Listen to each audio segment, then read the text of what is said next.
जगत के रंग क्या देखूं, तेरा दीदार काफी है। जगत के रंग क्या देखूं, तेरा दीदार काफी है। क्यों भटकूं गैरों के दर पे, तेरा दरबार काफी है। क्यों भटकूं गैरों के दर पे, तेरा दरबार काफी है।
सभी और करते हैं व्रत। अच्छा, आज आपने एकादशी का व्रत रखा है हमें, हाँ, तो आप हमारे व्यूअर्स को थोड़ा बताइए आज की एकादशी के बारे में। एकादशी के व्रत बहुत कठिन होते जाने, पानी भी ना पियो जाए अच्छा, और कुछ खाओ पियो भी ना जाए। सत्संग करते हैं, पूजा पाठ करते हैं, विष्णु भगवान की पूजा करी जाके। तो आज फिर आप सारा दिन पानी भी नहीं पीने वाले हो? नहीं, आज नहीं।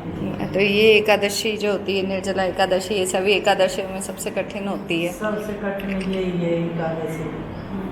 तो इसमें पानी नहीं पीते। और जाते ना बने तो थोड़ा बहुत पानी पी ले, बन जाए तो मत पियो पानी, जैसे पियो ही ना जाती पानी तो। और जाकर कोई आरी बीमारी तो पी लीजिए।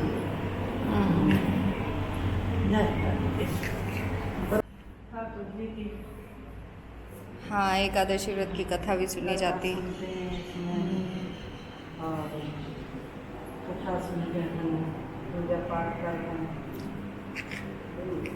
सत्संग भी करेंगे आज। सत्संग करेंगे। और खरबूजा जेवर चढ़ाएंगे।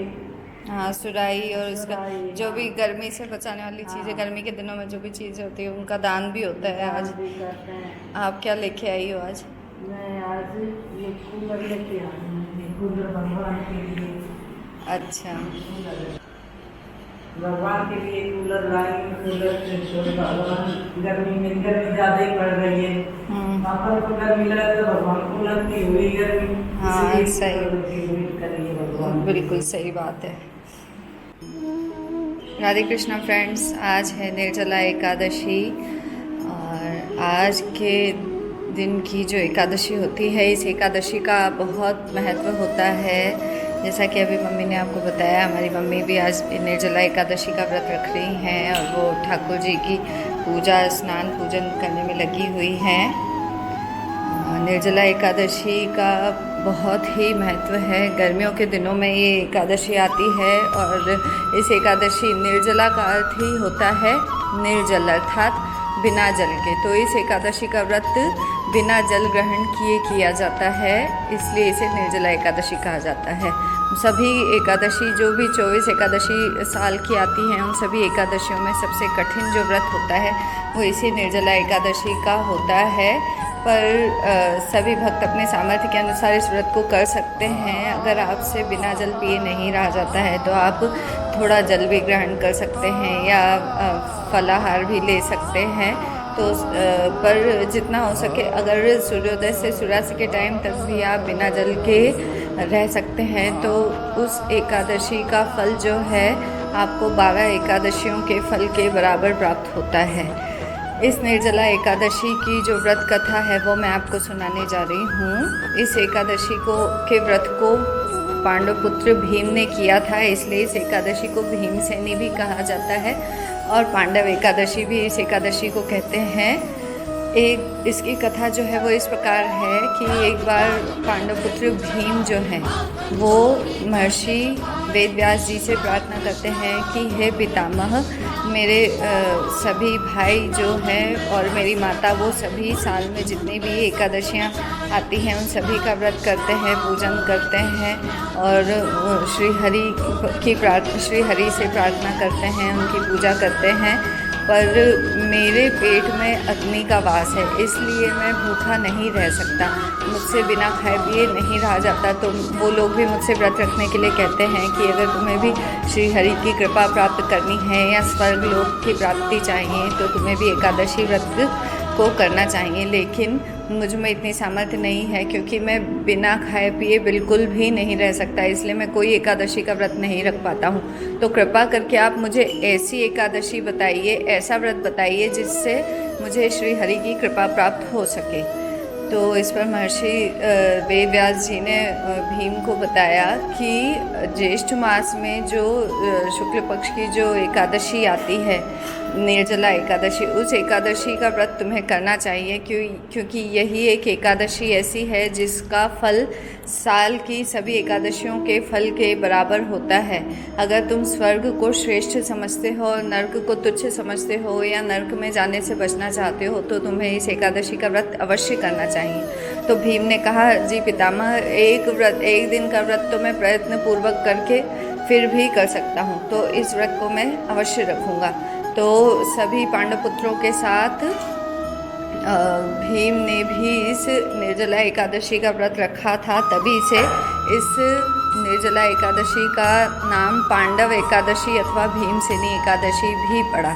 तो जो भी लोग इस निर्जला एकादशी का व्रत रखते हैं उन्हें बड़े से बड़े दोष से भी मुक्ति मिल जाती है। चाहे कितने भी दान आप कर लें या कुछ भी पुण्य कर्म आप करें तो उन सभी का जो फल है, जो भी यज्ञ तप दान आप करें, उन सभी का फल इस एक एकादशी के व्रत को रखने से प्राप्त हो सकता है। तो चलिए हम भी एकादशी का व्रत और पूजन करते हैं और प्रेम से बोलते हैं राधे कृष्णा।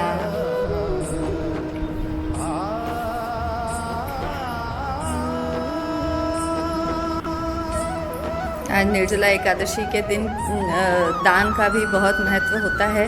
ग्रीष्म ऋतु में बचने वाली जो भी वस्तुएं होती हैं, ग्रीष्म ऋतु में गर्मी से बचाने के लिए, तो उन वस्तुओं का दान किया जाता है। जैसे कि ये बीजना है, ये जल की सुराही है और ये खरबूजा है।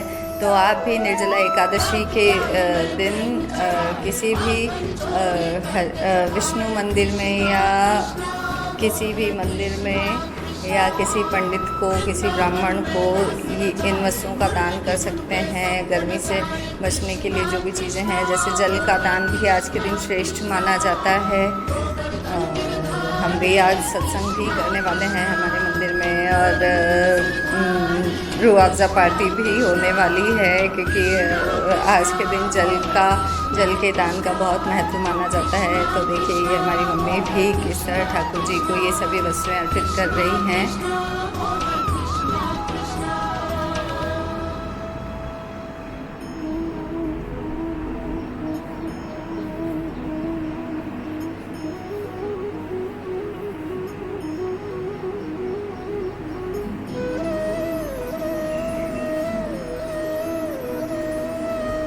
ऐसे जैसे ये डला हुआ है ना, ऐसे ही डालो, ऐसे डाल दो, जो एक साइड डालो इसको,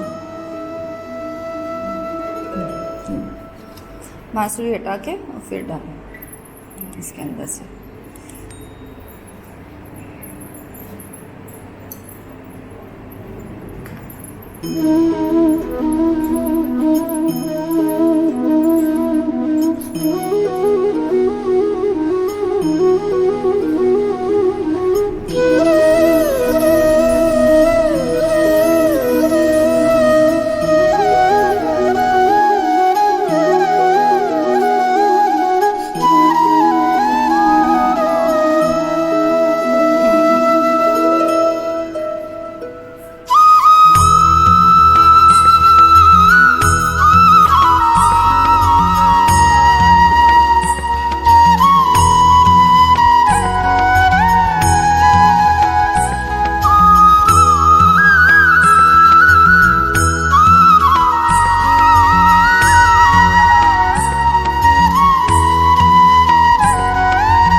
जो एकादशी है उसका पारण कल सुबह 9:30 बजे तक किया जाएगा। तो पारण के टाइम आप थोड़े से चावल के दाने और पानी मुंह में लेके अपने व्रत का पारण कर सकते हैं। और इस दिन ठाकुर जी को भोग में भी खिचड़ी या चावल खिलाकर इस व्रत का पारण किया जाता है।